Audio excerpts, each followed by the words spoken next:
বলতো দেখি, পতাকায় মোদের কয়টি রং আছে?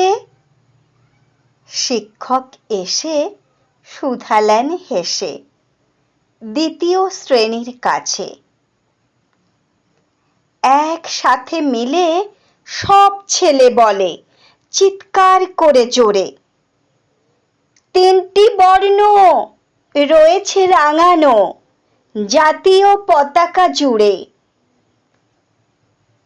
শ্রেণীর পিছনে বেঞ্চের কোণে শিশু ছিল এক বসে। পতাকার মাঝে 5 রং আছে, বলল সে মৃদু ভাষে। কথা তার শুনে বাকি শিশুগণে হেসে খায় লুটোপুটি। শিক্ষক রেগে বলেন হেঁকে, বোঝাও কি করে 5টি? মাথা নিচু করে ভয়ার্ত স্বরে সরল শিশুটি বলে, ওপরে গেরুয়া, মাঝখানে সাদা, সবুজ আছে তার তলে, আর আছে আঁকা গোলাকার চাকা, নীল রং আছে এতে। শিক্ষক বলে, এটিকে ধরলে তবুও হচ্ছে 4টে। অবুধ শিশুটি বললে তখন, রং আছে আর এক।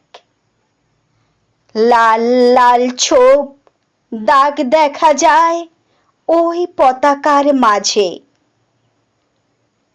বাবাকে যখন আনলে ওরা কফিনের ঢাকা খুলে, জড়ানো রয়েছে দেহখানা তার পতাকা আর ফুলে। রক্তের দাগে ছিল লাল ছোপ ওই পতাকার মাঝে। এই নিয়ে মোট হলো 5টি। এবার তো ঠিক আছে? সরল শিশুটির জবাবখানি কাঁপিয়ে দিল বুক। অশ্রু এলো নয়ন ভরে, শুকনো হলো মুখ। আজও যারা দেশের জন্য করছে বলিদান, স্বাধীনতার শহীদ সম তাদের অমর প্রাণ। হয়েছে স্বাধীন, পেরিয়ে গেছে 70টি বছর। দেশ বাঁচাতে যাচ্ছে যে প্রাণ, রাখছি কি তার খবর?